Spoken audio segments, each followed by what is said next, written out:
Nama Itoophiyaa Daani'el Baqqaleef haasaa kanneen biroo of keessatti hammata. Haala nageenyaaf ka loojistikaan murteessan hedduun jiraatanis gareen keenya haala mirga namaa Tigraay keessaa laalchisee qorannaa cimaaf walabaa gaggeessuu danda'eera. Kan nuti galmeessineef kanneen miidhaan irra ga'eef itti gaafatamoo ka ta'an murtiitti akka dhiyaatan illee gumaachee jira jedhan Baachaleet. Daani'el Baqqaleetti dabaluudhaan gareen qorannaa gamtaan hojjete kun waliigaltee irra ga'e mala hojiif akkaataa karoora odeeffannoo argameen hojii isaa hojjetee jedhan. Yeroo mara qajeelfama miidhaa hin dhaqqabsiifne walaba haqa ifaa qabatamaa iccitiinsaa eegame kabajaa qabuuf ragaa irratti hundaa'eef kan namoota miidhaan irra ga'e walakkeessa godhateedha jedhan Daani'el. Gareen kun yeroo ammaa odeeffannoo walitti qabame mara xiinxalaa jira. Gabaasi xumuraa kan bayii qorannaa of keessaa qabu kadhumaaf yaada dabalataa dhiyeessu sadaasa tokko bara 2021 dhiyaachuuf jira. Dhalattoonni naannoo Tigraay biyyoota adda addaa keessa jiraatanii guyyaa dheengaddaa fuullee ministeera dhimma alaa Yuunaayitid Isteetsitti hiriira bahuudhaan mootummaa Itoophiyaa fi Tarkii yommuu balaaleffatan mootummaan Yuunaayitid Isteets immoo akka gargaarsa dabalataa Tigraayiif taasisu gaafachuu isaanii sagalee Ameerikaatti kutaa afaan Tigraay irraa Batiree Siltaan hiriiricha hordofuudhaan gabaaseera. Akka gabaasichi jedhetti hiriirtonni Tigraay keessa beela namaan uumametu jira. Gargaarsa malee boombii hin darbatinaa.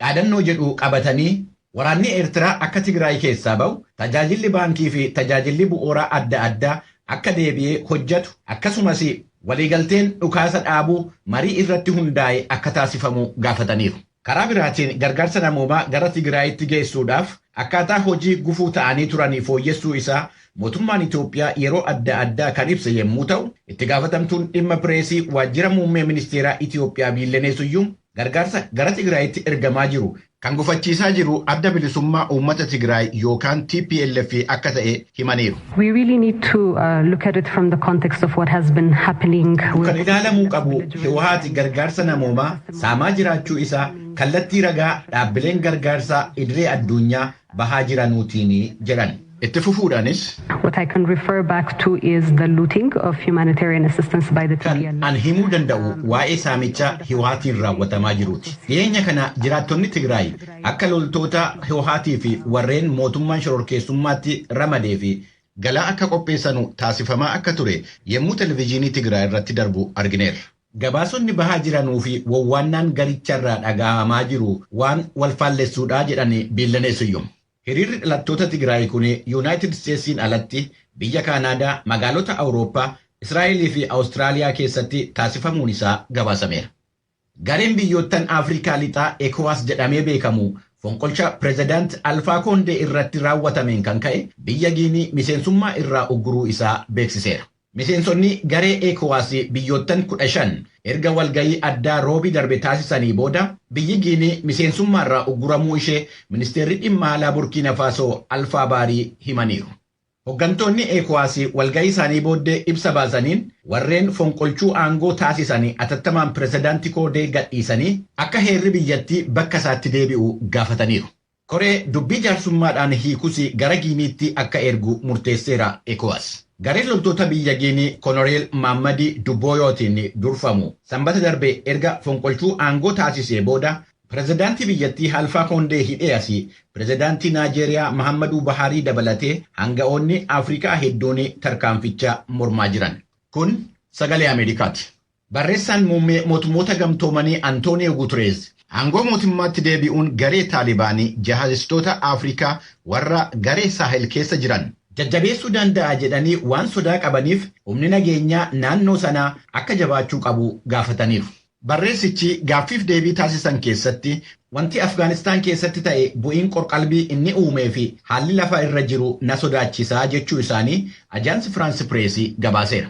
Gareen shororkeessitootaa biyyoottan kutaa Sahal keessatti socho'aa jiru waan Afgaanistaan keessatti ta'een akka jajjabaachuu danda'u kan himani Antooniyoo Guutereez biyyi Faransaay humnoottan waraanaa achii qabdu hir'isaa jiraachuu ishee fi biyyi Chaad immoo waraana ishee daangaa Burkiina Faasoo Maalii fi Niijerii irraa kaasuu akka karoora qabdu baruu isaanii himaniiru.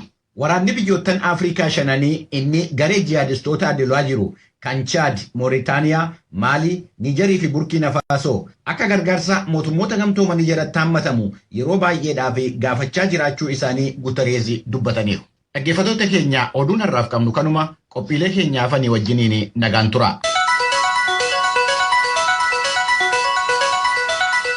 Kan dhaggeeffataa jirtan as Waashingtan DC irraa kan darbu raadiyoo sagalee Ameerikaa sagantaa afaan Oromooti. Qophii itti aanutti ceena.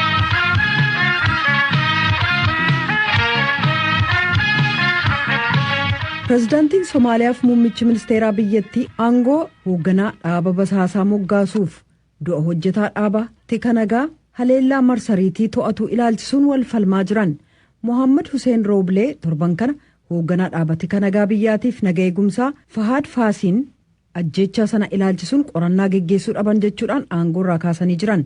Pireezidaantiin biyyattii immoo tarkaanfii kana mormuudhaan roobii dabre Yaasiniin gorsaa naga eegumsa biyyoolessaa gochuun moggaasaniiru. Mohammad Kaahiyee gabaasa Moqdishoo irraa erge jaallannee dhiyeessa. Pireezidaantiin Somaaliyaa Mohammad Abdullaahi Farmaajoo walgahii nageenya guutuu biyyaa kibxata darbe ka gaggeessan yoo ta'u aangoo nageenyaa ka sadarkaa olaanaatti namoota wal jijjiiranii jiran kan aangoo irraa kaafamanii turan daayirektarri dhimma basaasaa Fahaad Yaasiin gorsaa waa'ee nageenya biyyoolessaa gochuun kan muudan yoo ta'u qondaala tikaa kan kutaa Baanadrii duraanii Yaasiin Abdullaahi yeroof daayirektara dhaabbata tikaaf nageenyaa gochuun ramadan. Roobeel akka jedhanitti tarkaanfiin pireezidaanti Farmaajoon fudhatan kun miseensa tikaa akka taate Ekraan Tahliil Faaraa ilaalchisee qorannaa gaggeeffamu irratti haqa jiru danquudha. Faaraa eessa buuteen ishee baatii waxabajjii darbe keessa kadhabame yoo ta'u baatii kana jechuun fulbaana keessa du'uun ishee dhaabbata tikaa. Haleella sun geechiserraa damdamattu keessatti guddatan. Dargaggoota fi labata New Yorkiif 9/11 hiika akkamii qaba? Gabaastuun VOA Tina Turn warra dubbiste keessaa Noah Rodriguez oggas daa'ima waggaa 2 ta'us 9/11 akka guyyaa addunyaan itti adooddee dhaabbatteetti yaadata. Gaafa gamoowwan lakkuu New York keessa boba'anii namni hunduu laalatii ture. And that was important because there's a level of humility to that. Sun bakka guddaa qaba. Humni namaa hookanis immoo qaama tokko xinnoo akka ta'e agarsiisa. Sun hundi in irraanfatama jedhees in yaaduu jedhe Noaan. Amma guddatee barataa yuunivarsiitiiti. Ogummaa fayyaa barachaa jira.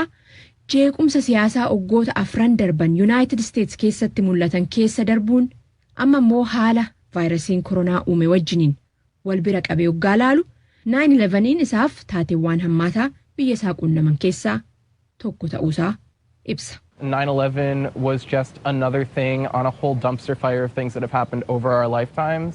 9/11 wantoota bara jireenya keenyaa nu qunnaman hedduu keessaa akka tokkotti ilaala jedhe Noaan. And I don't think that's going to be forgotten as much. Haleellaan fulbaana 11 waltajjii daldalaa New York irratti geggeeffame sun magaalattii guutummaan guututti jijjiireera. Yeroo yaadannoon waggaa 20ffaa dhihaatee jiru kanatti garuu warra bara san daa'ima turan akkasumas immoo ergasii dhalatan biratti akkaataan itti guyyicha laalan wal makaadha. I think most kids they understand conceptually what happened and they can understand that it was a tragedy, but it's not the same thing as living through it. Ijoollee baay'een akka yaadatti waan dhaqqabe san in yaadatan natti fakkaata. Waan gaddisiisa ta'uusaas in galaaf. Waan san ofii keessa darbuudhaan garuu adda. Anjettu immoo Saaraa Malik shamarree waggaa 16ti. Ishiidhaaf taateen 9/11 seenaa abbaa ishii gamoowwan New York lakkuu haleellaman san keessa hojjechaa turerraa dhageeche. Seenaan akkanaa immoo baay'eedha. Muuziyeemii yaadannoo 9/11 irraa John Master Polo dhaloota haaraa kanaaf haalli ture itti dhagahamuu waan danda'u namoota haleella sanirraa oolan irraa hoo dhagahanii jetti.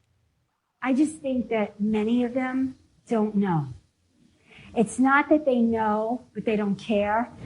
I mean, when I tell them what I saw, what I experienced, what I smelled. Baay'een isaanii hin beekan jedhee yaada. Dhimma hin qaban jechuu kiyyaa miti inuma hin beekne. Waanan oggas arge yeroon itti himu.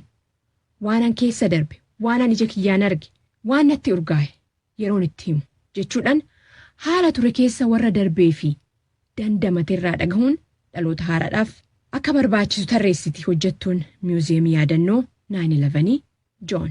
This building in particular is where I lived. Savannah Devi immoo amma waggaa 17. Guyyaan 9/11 ishiidhaaf seenaa dhuunfati.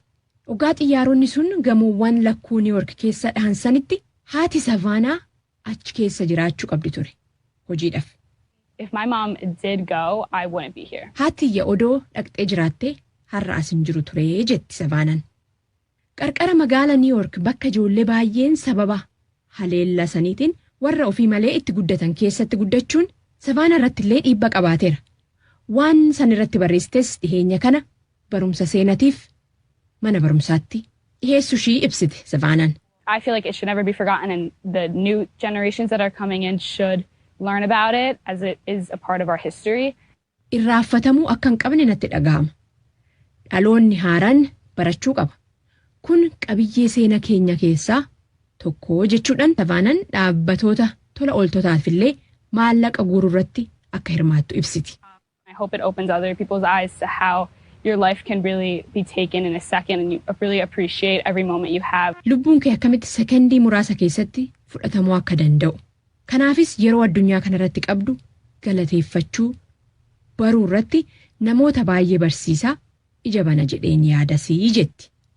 Yeroo United States sirna yaadannoo guyyaa haleellaa fulbaana 11 9/11 yaadachuudhaaf qophooftu kanatti dhaloonni haaraan guyyichi 9/11 isaaniif maal akka ta'e hiikaa ofii itti kennaa jiran. America is burning in a lot of different ways. Like, I don't know why people have been so focused on this in the grand scheme of things. Ameerikaan bifa adda addaatiin karaa gariin boba'aati jirti. Akka waliigalaatti namoonni maaliif kanarratti akka xiyyeeffatan hin beeku. Kanaan jedhe bara haleellaan 9/11 dhaqqabee daa'ima waggaa 2 turee fi amma barataa yuunivarsiitiin ta'e Noaadha.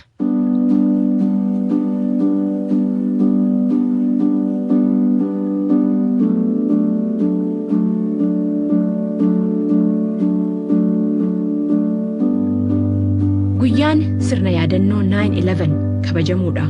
Guyyoonni muraasni yeroo hafanitti eenyummaan namoota haleellaa saniin lubbuun isaanii darbee lamaa haaraan beekamuun ibsameera. Ibsi itti gaafatamtuun laaboraatoorii forensikii New York baaste akka agarsiisutti laaboraatooriin dhaabbatichaa meeshaa DNA haaraa New Generation jedhamu fayyadamuudhaan nama 1646 akkasumas nama 1647 Eddugala gabaa addunyaa magaalattii World Trade Center jedhamu keessatti haleella saniin lubbuun isaanii darbee beekamuun danda'ameera. Haleella fulbaana 11 bara 2001 Alqaayidaan magaalaa New York keessatti geechiseen namoota 2753tu lubbuu isaanii dhabe. Qophiin labataan har'aa kanumaan xumurameera. Torban mata duree biraa sagantaa biraatii walitti deebinaa. Ani Tigist Gammeetii nagahaan. Raadiyoon Sagalee Ameerikaa galgala keessaa sa'a 2:00 jalqabee hanga sa'a 3tti meetir baandii 22 yookaan kiiloo heerzii 13765 irratti meetir baandii 25 yookaan kiiloo heerzii 12040 irratti akkasumas meetir baandii 31 yookaan kiiloo heerzii 12485 irratti wixataa hanga jimaataatti qophii afaan Oromootiin dabarsu asirratti raawwata. Gama saatalaayitiin qophii bor dabarsu.